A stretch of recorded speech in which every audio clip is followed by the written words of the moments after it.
ইতু পূজার ব্রতকথা। এক রাজ্যে এক খুব গরিব বামুন বামুনি বাস করত। তাদের অম্ন আর ঝুমনো নামে দুটি মেয়ে ছিল। একদিন বামুনের খুব পিঠে খাবার ইচ্ছে হওয়ায় সে সব জিনিস জোগাড় করে নিয়ে এলো। বামুনি রাত্রির বেলায় পিঠে করতে লাগলো, আর বামুন রান্নাঘরের পেছনে চুপ করে বসে পিঠে গুনতে লাগলো।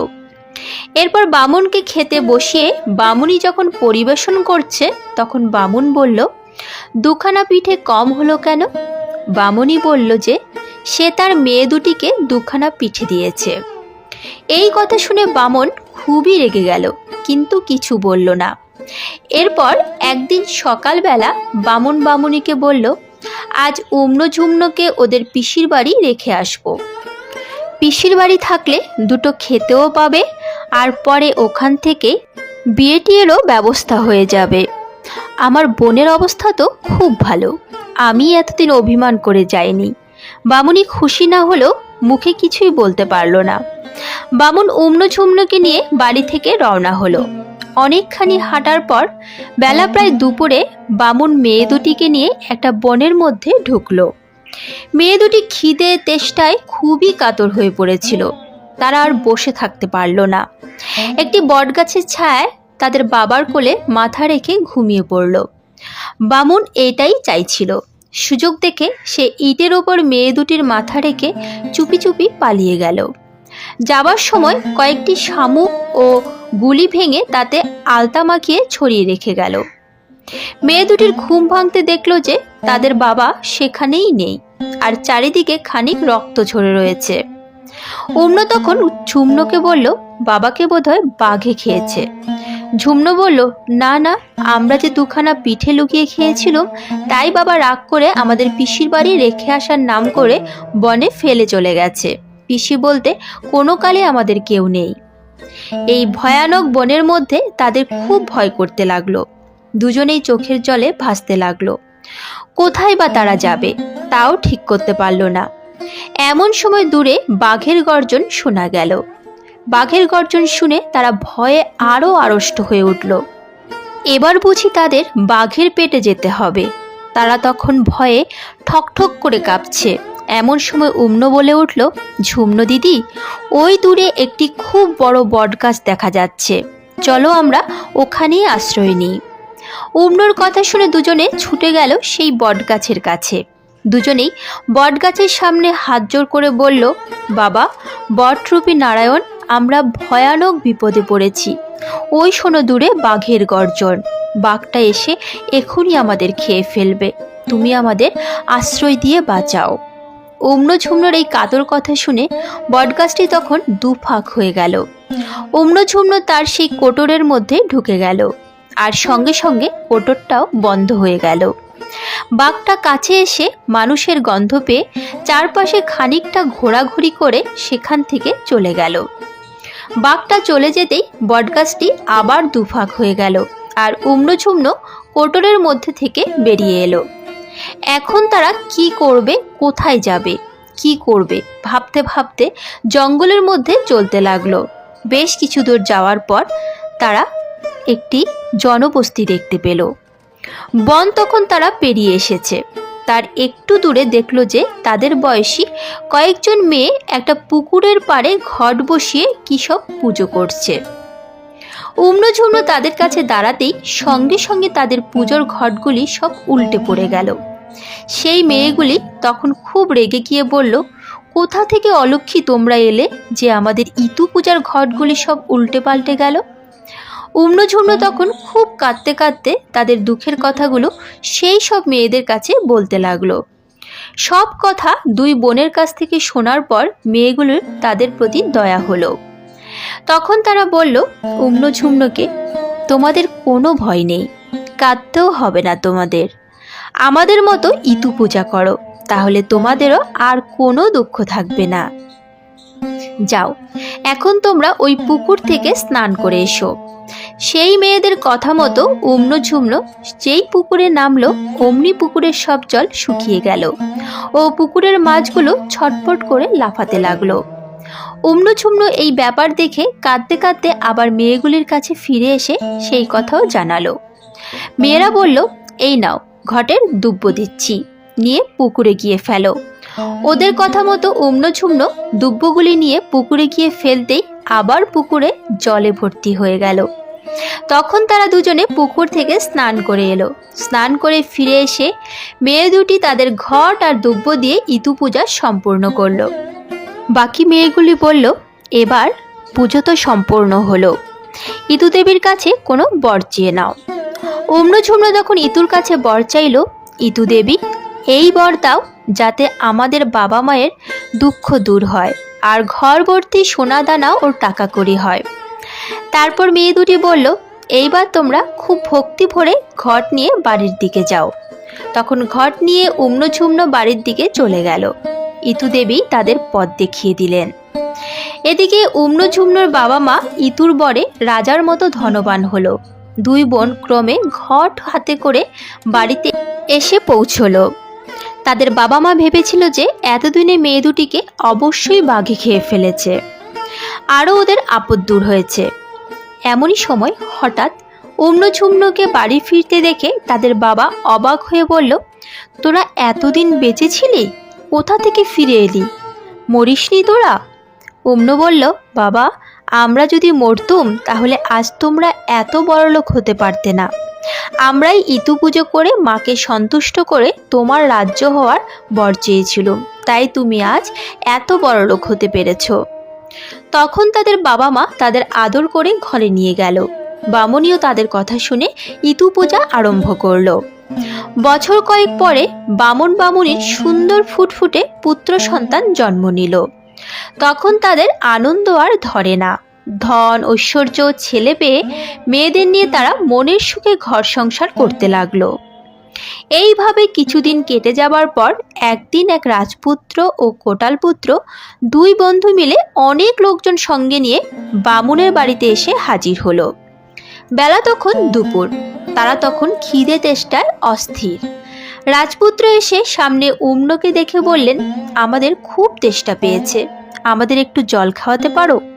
উম্ন তক্ষুনি ছুটে গিয়ে একটা ছোট্ট ভাঁড়ে করে জল এনে দিল।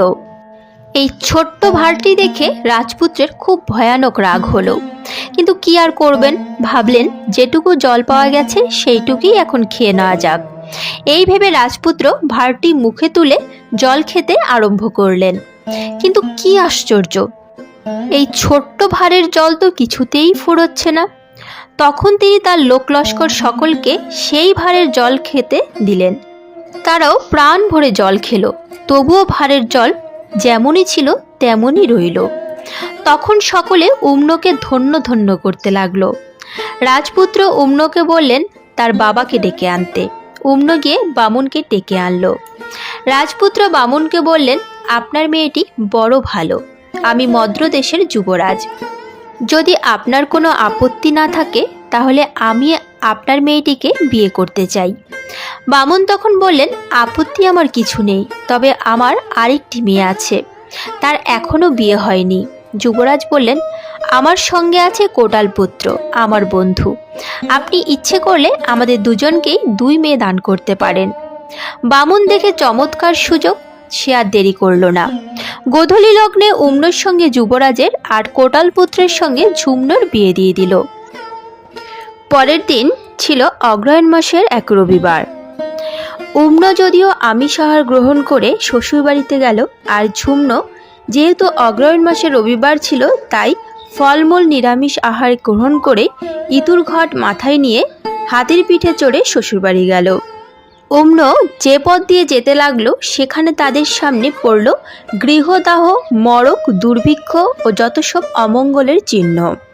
আর ঝুমনো যে পথ দিয়ে যেতে লাগলো দেখতে পেল বিয়ে, সভা সমিতি, অন্নপ্রাশন, অন্যান্য পূজা পার্বণ। এইভাবে উম্ন যুবরাজের সঙ্গে রাজার বাড়িতে এসে হাজির হলো। কিন্তু উম্ন যখনই হাতি থেকে নামলো তখনই রাজার বাড়ির সিংহদরজা হুড়মুড় করে ভেঙে পড়ল। যুবরাজের মা ক্রুদ্ধ হলেন। এদিকে কোটালপুত্রের মা বধূ বরণ করতে এসে দেখলেন তাদের বাড়ির লোহার গরদগুলো সব সোনার হয়ে গেছে। কোটালপুত্রের মা বউকে কোলে করে আদর করে ঘরে তুললেন। উম্ন রাজবাড়িতে আসার পর মদ্র যুবরাজের ধন ঐশ্বর্য বিষয় সম্পত্তি সব ক্রমে ক্রমে কোথায় চলে গেল। যুবরাজ একেবারে ভিখারি হয়ে গেলেন। আর ঝুমন কোটালপুত্রের বাড়িতে আসার পর থেকে কোটালপুত্রের বাড়ির ধন ঐশ্বর্য পরিপূর্ণ হয়ে সংসার ভরে গেল। সারা দেশে প্রচার হয়ে গেল যে কোটালপুত্র এক খুবই সুলক্ষণাযুক্ত মেয়ে বিয়ে করে এনেছে। তাদের এখন সব দিকে বাড়বাড়ন্ত। মদ্র যুবরাজ উম্নকে অলক্ষী ভেবে নিয়ে তার উপর খুবই রেগে গেলেন। উম্ন তার সামনে এলে তাকে দূর দূর করে তাড়িয়ে দিতেন। শেষে একদিন ঘাতক ডেকে বললেন, এই দণ্ডেই উম্নকে কেটে তার রক্ত এনে আমাকে দেখাও। ঘাতক যুবরাজের হুকুমে উম্নকে শ্মশানে নিয়ে গিয়ে ছেড়ে দিলেন। আর একটা শিয়ালকে কেটে এনে তার রক্ত যুবরাজকে দেখালেন। উম্ন তখন ঝুমনোর কাছে গিয়ে সবটাই খুলে বলল। মায়ের পেটের বোনের এই রকম দুর্গতির কথা শুনে ঝুমনো কাউকে জানতে না দিয়ে তার বোনকে তার বাড়িতেই লুকিয়ে রাখল। এমনকি তার স্বামী কোটালপুত্র জানতে পারলেন না। ঝুমনো বুঝল যে তার বোন ইতুর অসম্মান করেছে, তাই সে আজই বিপদে পড়েছে। তখন থেকে ঝুমনো আবার উম্নকে নিয়ে ঠিক নিয়ম মতো ইতু পুজো করতে শুরু করলো। শেষে ইতু দেবী আবার উম্নর উপর সন্তুষ্ট হলেন। সঙ্গে সঙ্গে যুবরাজের দিন দিন বাড়বাড়ন্ত হতে লাগলো।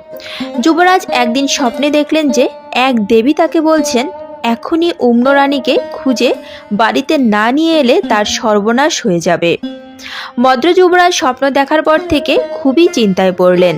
তিনি তো জানতেন যে ঘাতক উম্নকে কেটে ফেলেছে। শেষে যুবরাজ কোটালপুত্রকে ডেকে এনে স্বপ্নের কথা জানালেন। কোটালপুত্র তখন ঘাতককে ডেকে উম্নর কথা শুনলেন এবং খুব ভাবতে ভাবতে বাড়িতে ফিরে এলেন। কোটালপুত্র উম্ন আর যুবরাজের জন্য খুব দুঃখ করতে লাগলেন। ঝুমনো স্বামীর এইরকম চিন্তার কারণ জিজ্ঞাসা করলে উম্নর ব্যাপারে জানতে পারলেন। তখন সে তার স্বামীকে বলল, মা ইতু দেবীর আশীর্বাদে যুবরাজ আবার উম্নকে ফিরে পেতে পারেন যদি আমার কথা মতো কাজ করেন।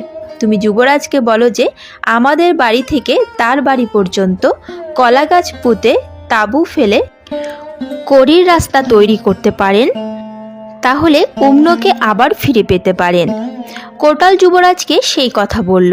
যুবরাজ উম্নকে পাওয়ার আশায় সমস্ত ব্যবস্থাই করে ফেললেন। ঝুমনো তখন উম্নকে রানীর সাজে সাজিয়ে তাঁবুর মধ্যে দিয়ে রাজবাড়িতে পাঠিয়ে দিলেন। উম্নর চলার পথে দুব্বর শিকড় পড়েছিল। সেই দুব্বর শিকড়ে লেগে উম্নর পা কেটে গেল। যুবরাজ এটাতে খুবই ক্রুদ্ধ হলেন এবং হুকুম দিলেন, এই দণ্ডে 18 মাথা এবং তাদের বুড়ি মায়ের চোখ দুটো যেন উপরে আনা হয়। যুবরাজের বলার সঙ্গে সঙ্গেই হুকুম মতো কাজ করা হলো। যুবরাজ উম্নকে নিয়ে রাজবাড়িতে ঢুকলেন। তারপর অগ্রহায়ণ মাসে উম্ন ইতু পূজা করল। কিন্তু ইতুর কথা শুনবার মতো রাজবাড়িতে কোনো স্ত্রীলোককেই পেল না। উম্ন তখন যুবরাজকে বলল যে একজন উপসী স্ত্রীলোক চাই যে ইতুর কথা শুনবে। যুবরাজ তখনই লোক পাঠালেন। রাজ্যের মধ্যে যে স্ত্রীলোক উপসী আছে তাকে রাজবাড়িতে নিয়ে আসার জন্য। রাজবাড়ির লোক ছুটল চারিদিকে, কিন্তু রাজ্যে কোনো উপসী মেয়ে পেল না। শেষে ওই বুড়িমাকেই ধরে আনা হলো। সে কিছুতেই আসবে না। সে বলতে লাগলো, ওই অলক্ষী রাক্ষসীর জন্য আমার 18 ছেলের মাথা গেল আর আমি অন্ধ হয়ে গেলুম। আমি কিছুতেই সেখানে যাব না। যাই হোক, রাজবাড়ির লোকেরা তাকে জোর করে ধরে আনলো। সে উম্নর কাছে আসতেই উম্ন তাকে বলল, বুড়িমা, তোমার কোনো ভয় নেই। তুমি আমার ইতুর কথা শোনো, আবার তোমার সব হবে। বুড়ি তখন তার 18 ছেলের আর তার চোখ ফিরে পাওয়ার জন্য বর চাইল।